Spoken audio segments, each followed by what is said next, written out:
Hello viewers, मैं हूं कौशल शर्मा। आपका स्वागत है कौशल शर्मा के इस यूट्यूब चैनल पर।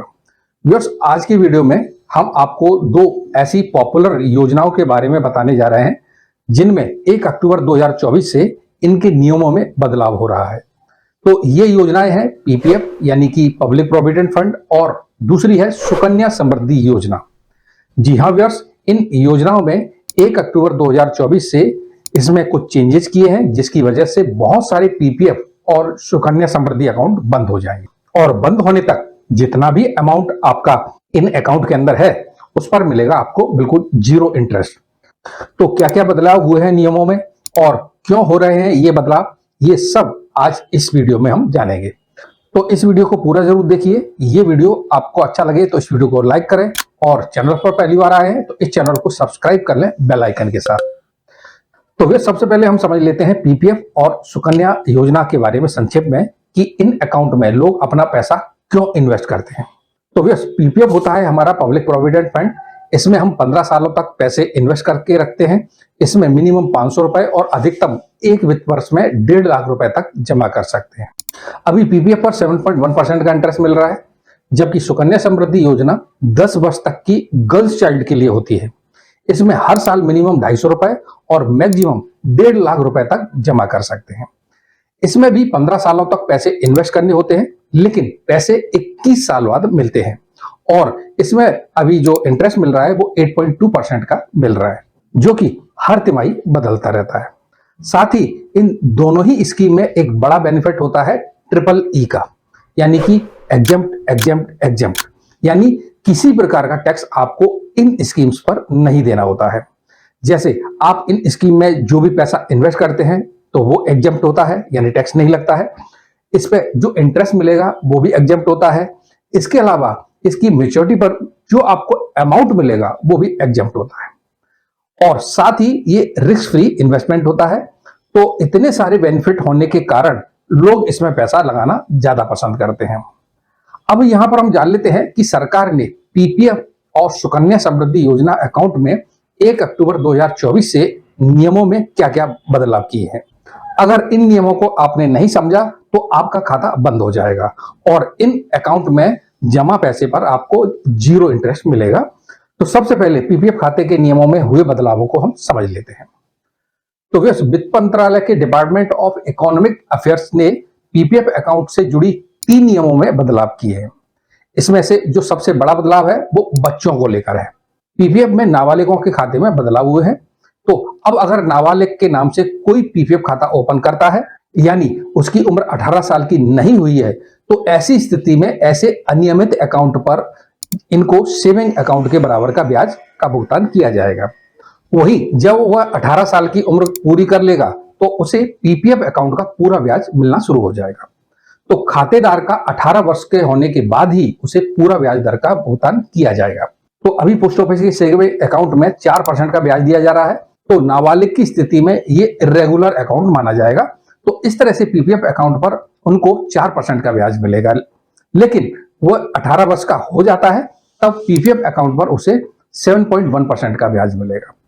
तो अब अगर बच्चे के नाम पर पैसा आप लगाते हैं तो पीपीएफ अब आपको मुनाफा देने वाला नहीं है। तो बस ये तो ही ब्याज की बात। अब हम जान लेते हैं इससे जुड़े अगले बदलाव को, जो कि अब आपको ज्यादा परेशान करने वाला है। अब पीपीएफ अकाउंट में माइनर अकाउंट के मामले में मैच्योरिटी पीरियड उस तारीख से माना जाएगा जिस तारीख से वो बालिग होगा, यानी कि खाता धारक 18 साल का हो जाएगा। पीपीएफ अकाउंट की बात करें तो इसका मैच्योरिटी पीरियड 15 साल का होता है। तो 18 साल के होने के बाद आपके बच्चे के पीपीएफ अकाउंट की मैच्योरिटी उसके 33वें साल पर मानी जाएगी। तो ये तो ही बच्चों की बात। अब अगले बदलाव को जरा जान लेते हैं। तो ये बदलाव है एक से ज्यादा पीपीएफ अकाउंट खोलने वाले इन्वेस्टर्स के लिए। अब अगर आप एक से ज्यादा पीपीएफ अकाउंट यूज कर रहे हैं तो आपको अपने सभी पीपीएफ अकाउंट में से एक प्राइमरी अकाउंट चुनना होगा। इसी प्राइमरी अकाउंट पर पीपीएफ की दर से आपको ब्याज मिलेगा। इसकी शर्त यह है कि एक वित्त वर्ष में जमा राशि के लिए अधिकतम सीमा 1.5 लाख रुपए के अंदर ही हो। अगर प्राइमरी अकाउंट का अमाउंट 1.5 लाख रुपए से कम है तो शेष राशि दूसरे पीपीएफ अकाउंट से प्राइमरी अकाउंट में ट्रांसफर कर दिए जाएंगे। वहीं और दूसरे खाते की जो अतिरिक्त शेष राशि है उसे आपको बिना ब्याज के वापस कर दिया जाएगा। यह ध्यान रखना बहुत जरूरी है कि प्राइमरी और सेकेंडरी अकाउंट के अलावा जितने भी अकाउंट होते हैं आपके, उन पर आपको कोई ब्याज का फायदा नहीं मिलेगा। ऐसे में अगर आपके नाम से कई पीपीएफ खाते हैं तो आपको सिर्फ एक ही खाते में 1.5 लाख रुपए के निवेश पर पीपीएफ का फायदा मिलेगा, बाकी अकाउंट पर कोई भी ब्याज आपको नहीं मिलेगा। अब ये हम जान लेते हैं पीपीएफ से जुड़े तीसरे बदलाव को। तो तीसरा जो बदलाव है वो है एनआरआई पीपीएफ अकाउंट को लेकर।